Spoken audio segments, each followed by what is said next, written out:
दोस्तों एक खबर आई है, एक स्टोरी है गार्डियन की, अखबार की, जो कि ज़ाहिर बात है बरतानवी अखबार है। और बात ये की जा रही है कि भारत जो है वो पाकिस्तान के अंदर बहुत सारी एक्स्ट्रा जुडिशियल किलिंग्स में इन्वॉल्व है। कोई भी पाकिस्तान की बात नहीं मानता। पाकिस्तान ने बड़ा शोर डाला, पाकिस्तान ने बड़ा कहा, मैं भी इस पे बात कर रहा हूँ कि इंडियन जो डीप स्टेट है, ठीक है, आई थिंक ये उनकी आप देखें, उनका हौसला देखें कि वो किस तरह they are tracking people those who have been involved in one way और दी अदर इन कश्मीर के जो जहाद में इन्वॉल्व थे, वो उनको चुन चुन के पूरे पाकिस्तान से मारते हैं। और यहाँ पे कोई बोलता नहीं, जब शोर पड़ता है मीडिया का, आवाम बोलती है, थोड़ा बहुत तो पता चलता है, वरना उनको तो पता ही नहीं चलता।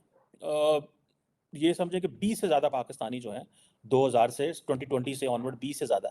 सो आप उनका नेटवर्क देखें, उनकी पेनिट्रेशन देखें, डीप स्टेट की नेटवर्क एंड पेनिट्रेशन देखें कि कितनी ज़्यादा सिस्टम के अंदर है। मैं तो बड़ा डिसअपॉइंटेड हूँ इस सेंस में कि पाकिस्तान के अंदर लोग घुसते हैं, पाकिस्तानियों को मार जाते हैं और किसी को पता नहीं होता। तो भारत के वजीर आजम नरेंद्र मोदी साहब हैं जालिमों। मोदी ये क्या कह रहा है, जरा सुनिए।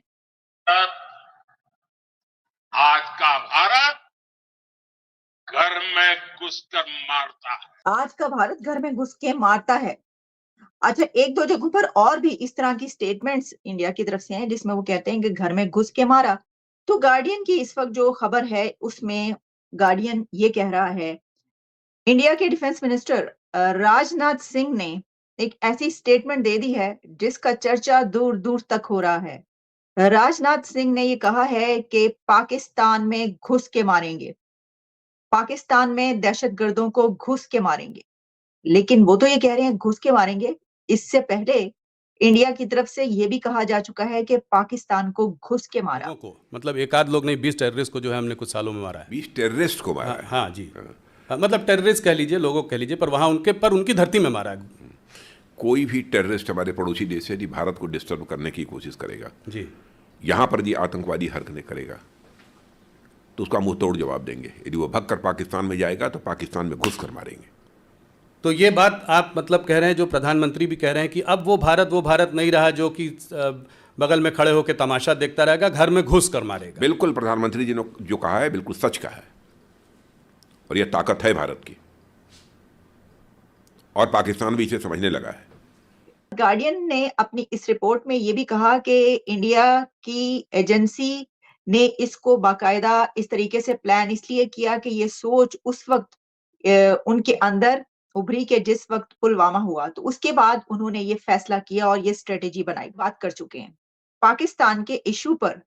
भारतीय वजीर आजम नरेंद्र मोदी साहब ने यहां तक कहा कि पाकिस्तान जो कभी दहशतगर्दी करता था, अब उसके पास खाने को रोटी नहीं है। देखिए किस तरफ हमने इनको ला खड़ा किया है, कहां पर ला खड़ा किया है कि इनके पास अब इनको दाल चावल की फिक्र है, अब इनको खाने की रोटी की फिक्र है, अब दहशतगर्दी आप भूल जाए। लेकिन ये जो पॉइंट है कि पाकिस्तान की तरफ से वो एक लफ्ज होता है पिन ड्रॉप साइलेंस, मतलब इतनी खामोशी, ठंड, कोई स्टेटमेंट नहीं इसको। लेकिन पाकिस्तान के पास आपको खामोशी है, और ये खामोशी रहेगी, ये खामोशी रहेगी, ये खामोशी नहीं खत्म होगी, क्योंकि यहाँ पे उदासी है, परेशानी है। आप इमेजिन करें द कॉन्फिडेंस ऑफ जो उनकी जो एस्टैब्लिशमेंट है, उनका कॉन्फिडेंस चेक करें, उनकी जो डीप स्टेट है उनका कॉन्फिडेंस चेक करें आप, उनकी डीप स्टेट का तगड़ा कॉन्फिडेंस है भाई उनका, मानना पड़ेगा मुझे। मैं तो मतलब वो किस तरह अपने नेशनल इंटरेस्ट को भाई फॉलो करते हैं, उनको कोई परवाह नहीं किसी की। इंडिया का national interest is the supreme thing for them. India का नेशनल इंटरेस्ट को फॉलो करते हैं। इंडिया का नेशनल इंटरेस्ट क्या है वो देखते हैं। उनको इन चीज़ों से कोई गर्ज नहीं, तुसी की टाँ पाँ लाइए की कर दे तो की नहीं कर दे। वो कहते हैं भारत के लिए हम सारा कुछ करते हैं, फॉर इंडिया करते हैं वो। So this is what Indian defence minister कह रहे हैं, अमित शाह साहब भी ये कह रहे हैं, प्राइम मिनिस्टर मोदी भी ये कह रहे हैं। पाकिस्तान की पॉलिटिकल क्लास तो साइलेंट है। अभी रिसेंटली आपको याद होगा कि एक माइक पॉम्पियो आए हुए थे, उनसे सवाल किया गया तो उन्होंने कहा हाँ जी, ये जो दहशतगर्दी है ये सिर्फ इंडिया का कंसर्न नहीं है, ये इंटरनेशनल कम्युनिटी का भी और अमेरिका का भी कंसर्न है, और हम पाकिस्तान से पूछते रहते हैं इस सवाल से। आपको याद होगा ये जो भी याद सादिक साहब हैं, जो इस वक्त पाकिस्तान के नेशनल असेंबली के स्पीकर हैं, जब ये अपोजिशन में थे और इमरान खान हुकूमत में था, तो इन्होंने एक दफ़ा कहा पार्लियामेंट में खड़े होकर बड़ी बेइज्जती हुई पाकिस्तान की इसमें। उन्होंने कहा जनाब कि जब हमें बुलाया गया, जनरल बाजवा ने बुलाया और इमरान खान ने बुलाया, हम वहाँ गए तो उनकी टांगें कांप रही थी और पसीना आया हुआ था। उन्होंने कहा जनरल बाजवा की टांगें कांप रही थी और उनको पसीना आया हुआ था। इंडियन मीडिया ने उन्होंने चौंक लिया, उन्होंने इसको हाईलाइट कर दिया। और अभिनंदन की क्या बात करते हैं। मुझे याद है शाह महमूद कुरैशी साहब उस मीटिंग में थे जिसमें प्राइम मिनिस्टर साहब ने आने से इनकार कर दिया और चीफ ऑफ आर्मी स्टाफ तशरीफ लाए, पैर कांप रहे थे, पसीने माथे पे थे और हमसे शाह महमूद साहब ने कहा, फॉरेन मिनिस्टर साहब ने, कि खुदा का वास्ता है अब इसको वापस जाने दें क्योंकि 9 बजे रात को हिंदुस्तान पाकिस्तान पे अटैक कर रहा है। ठीक है, सो ये जो बोल्ड मूव है उनकी, इस बोल्ड मूव को nobody has anything for this, किसी के पास कुछ भी नहीं है, ये याद रखिएगा, किसी के पास कुछ भी नहीं है फॉर दिस। सब बस अपनी कहानियां रामलीला लगे ने वो कम पाई जा रहे हैं। देखते हैं अब क्या होता है इस सिलसिले में। अपने लोगों को बचा सकता है पाकिस्तान के, नहीं बचा सकता। लोगों के अंदर खौफ आ जाता है इस चीज़ से कि यार हमारा क्या है, देख तो फैर आ जाना, देख तो गोली आ जानी, तो बम आ जाना, आ जाना। वो अपना नेशनल इंटरेस्ट को फॉलो कर रहे हैं। वो कह रहे हैं कि भाई ये लोग हमारे लोगों को मारते रहे हैं, जो मोटिवेशन उनके पास है, ये कश्मीरी दहशतगर्द हैं, ये हमारे लोगों को मारते रहे हैं। अब ये नेक पवित्र बन के मस्जिद में जाके नमाजा तो कुरान पाक पढ़ रहे हैं, इन्होंने पढ़ो ताकि nobody ever dare to target us and nobody ever dare to come in India and hit us in come even के कश्मीर। जाहिर बात है, तो कश्मीर का है ना, इंडिया की वो तो नहीं। वो कह रहे हैं nobody ever should dare to do this, किसी की जरूरत नहीं होनी चाहिए, वो ये कह रहे हैं। लेकिन इंडिया को कोई नहीं पूछ सकता, लेकिन पाकिस्तान तो बिल्कुल ही नहीं पूछ सकता, क्योंकि पाकिस्तान तो इस चीज़ को छुपाता है कि इंडिया ऐसे कर सकता है। लेकिन ये उनकी बहुत बड़ी, आप देखिए उन्होंने आपके सिस्टम के अंदर पेनिट्रेशन कर ली। तो सिस्टम सुता है, सिस्टम क्रिकेट खेल देगा, सिस्टम जो है वो हमारा लेटे है, सिस्टम को पता ही नहीं की हो रहा है। सिस्टम भी जब दुनिया को पता चल जाता है तो सिस्टम को भी पता चल जाता है, अच्छा हो गया, फिर सिस्टम एक्टिव हो जाता है। सो ये जो 20 लोगों का वो कह रहे हैं, ये एक बहुत बड़ी तादाद है, लेकिन इस इन्फॉर्मेशन का क्या फ़ायदा है। और ये जो आप समझ लें कि कितना कॉन्फिडेंस मिला होगा उनकी डीप स्टेट को कि देखो हम कितने कामयाब हैं, कि वो जितने भी दहशतगर्द हैं, because they call them as terrorist, the justification of killing these people is कि they are terrorists, they have been involved in India for some crime, so अब हम घुस के मारेंगे। आपको पता है ना मोदी साहब की वो जो थी स्ट्रैटेजी कि घुस के मारेंगे, ठीक है जी। तो वो कह रहे हैं हम घुस के मारेंगे और ये उसको दैट इज़ देयर। और उससे भी शर्मिंदगी और घटाई की बात ये है कि गुर्बत इतनी है कि आप 50,000 लाख 2 लाख में, कराची में तो आप 5-10 हज़ार रुपये में बंदा मार लेते हैं, 10,000 रुपये में कराची के अंदर। आप जाके पूछें कराची के अंदर क्या ऐसे नहीं हुआ कि 10,000 में लोग नहीं मारे गए। और इनमें से एक कहा जाता है कि जाहिद अखून जो था वो भी कश्मीरी था, उसका मेरा ख्याल है जो दूसरा नाम था वो जहूर मिस्त्री था। एक एयर इंडिया फ़्लाइट को उसने हाईजैक किया था, पाकिस्तानी डॉक्यूमेंट उसके पास थे, और उस वक़्त एक उससे रब्ता हुआ और उन्होंने इस बात को चलाया एंड देन वो फिर एक आप ये समझें कि ऐसे बहुत सारे लोग हैं जो उन्होंने उड़ा दिए कर चुके हैं। पाकिस्तान के इशू पर भारतीय वजीर आजम नरेंद्र मोदी साहब ने यहां तक कहा कि पाकिस्तान जो कभी दहशतगर्दी करता था अब उसके पास खाने को रोटी नहीं है।